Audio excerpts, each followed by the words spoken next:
Hello, Greg. You are up first, sir. Hi, Bart. Thanks for having me on. How's it going? It's going great. Awesome, awesome. You got a hand for us here, Mr. Greg? Yeah, it's an online 2-4 hand, Okay. uh, 406 deep.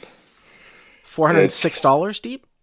yes. Okay, so 406, 2-4 online, probably on one of these like home game agent app type things, something like that.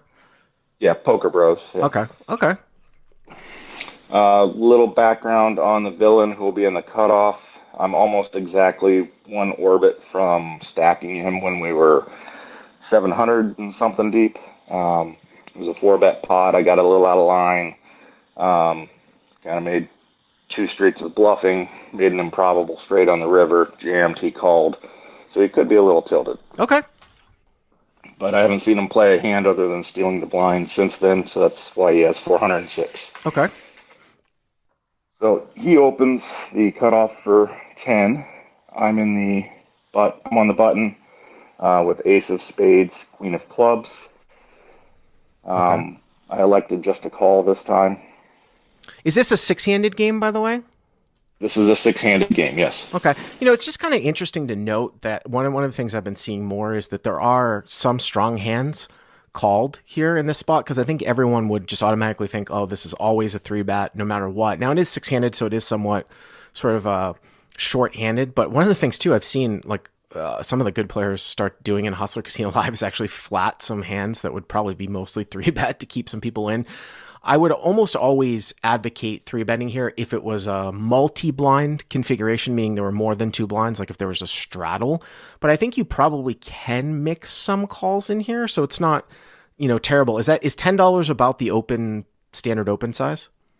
Yeah, that's the standard. Okay. And the decision was a little bit of a dilemma for me as, the small blind's only like 100 deep and is going to be coming in super wide, playing really bad. So on one hand, keeping the small blind in isn't terrible. Mm-hmm. But then that's going to bring in the big blind who's 1,000 deep with me. And then the other thought I was having is cutoff. What's cutoff's mindset? Do I want to 3-bet and get cutoff to fold? Do I want to keep the cutoff in and or let three him make a bet and mistake? induce him to like shove if you're comfortable getting it in with ace queen off, right, for 100 Right, BBs. and that's the other option is in the 4-bet pot, when he 4-bet me, he had ace king. Mm-hmm. Is he going to 4-bet me light, or am I going to be making a stack committing decision with ace queen off? So yeah, I just elected to kind of sidestep that and just called here. What did the blinds do? It was probably do? a little weak. They both come along. All right, so small blind and big blind call. I mean, of course, that's part of the issue here. So it's four ways. It's like $40. Okay. So the flop is ace of diamonds, Mm-hmm. 4 of spades, 3 of spades. Okay, so you flop top pair. Top pair, Yep. I have the ace of spades as well. Yep. It checks all the way to me. Okay. So at this point, I bet 14.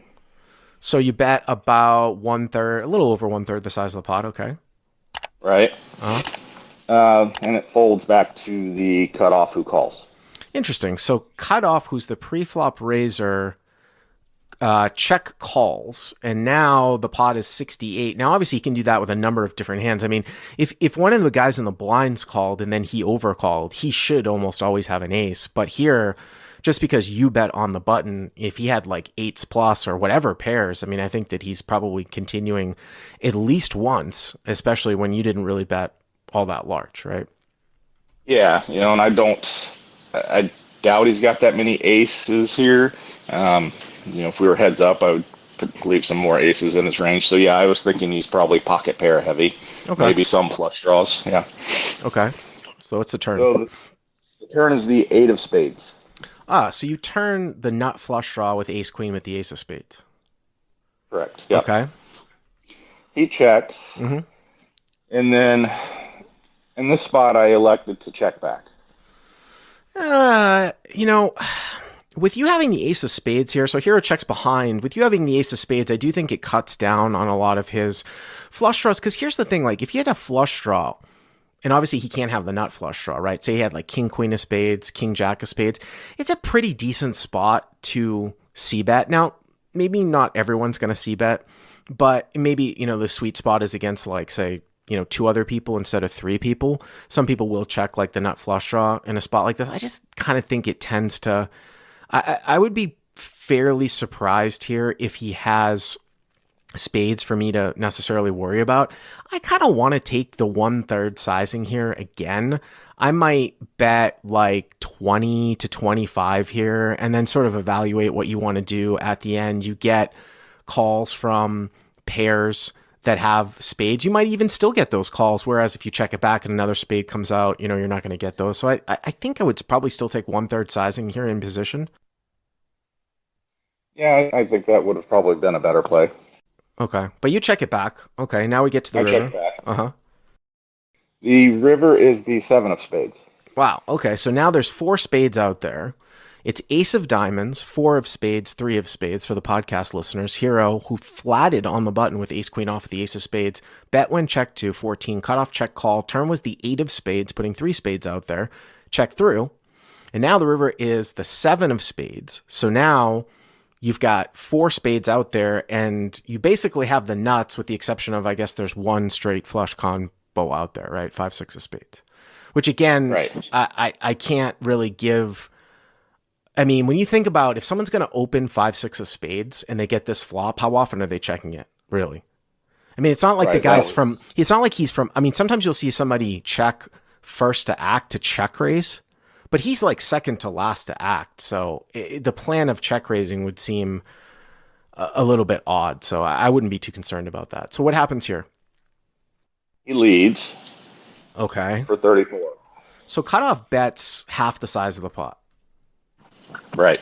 Okay. Well, I mean, I want to get a call here. I mean, again, these are really interesting runouts when I always say like 4 flush runouts when one card can be the nuts or a very strong hand because either player can have it. From your perspective, like if you jam, you have the ace of spades here, so he doesn't have it. So it's very hard for me in your opponent's spot to think you're bluffing here because your opponent can just as easily have it as you if you didn't have it. You know what I'm saying? So right. I don't think this is a time to really polarize here. I might go up maybe to like 85 to 100 to try to get one of those sort of crying calls from a Broadway hand in that particular spot, Yeah, that was my thought, and I went 102. Okay, so hero raised to 102. Right. Okay. And then the small blind went to 210. You mean the cutoff, right? Sorry, cutoff went to 210. So yes. He clicks it back to 210. He clicked it back. Wow. That's interesting. That is really, really interesting because, I mean, you would think that, there's 3 possible things here, right? And I don't even know, the third thing, I don't even know if it's entirely possible. Number 1 is that somehow he's just trying to risk like the minimum on his bluff, right? Number 2, it's, he somehow has a straight flush, which I find very, very unlikely as we talked about.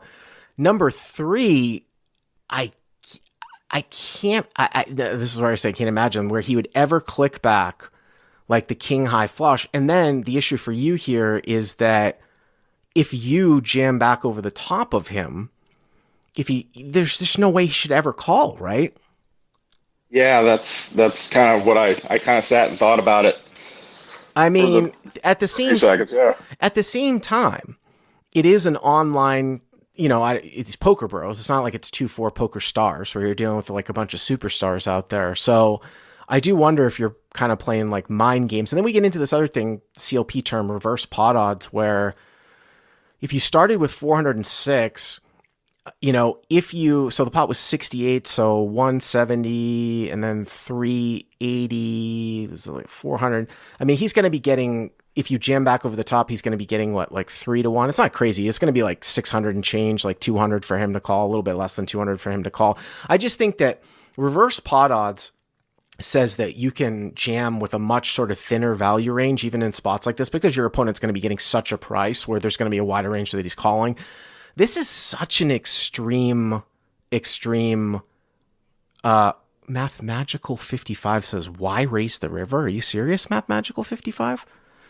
Why would the caller raise their click it up here to 102. He's got the ace of spades.